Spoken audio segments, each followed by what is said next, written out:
有位小弟十分佩服嘅虔誠基督徒學長啊，佢除咗用第一因咧去批評佛教之外咧，仲指出佛教嘅因果論係相當陰毒嘅。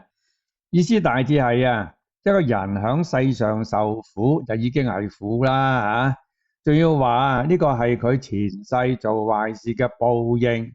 今日圖令佢苦上加苦啫噃，真係陰毒不過啊！不過上深一層呢，基督教認為人因為原祖父母亞當夏娃食禁果而嚟嘅原罪啊，結果呢就要我哋喺世上天天要承受老病死同埋其他苦難之苦，似乎都係同一個邏輯啫噃。更甚嘅係呢，佛教話你前世作惡所以今生受罰，死無對證有冇做過呢？機率係一半半，說不定確有做過㗎。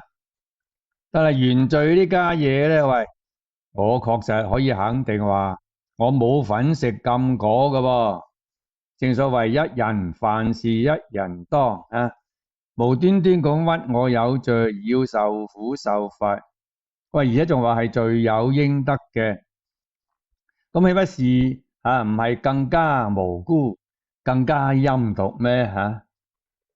路加福音呢，記載耶穌有一句好嘅說話，佢話：為什麼看見你弟兄眼中有刺，卻不想自己眼中有梁木呢？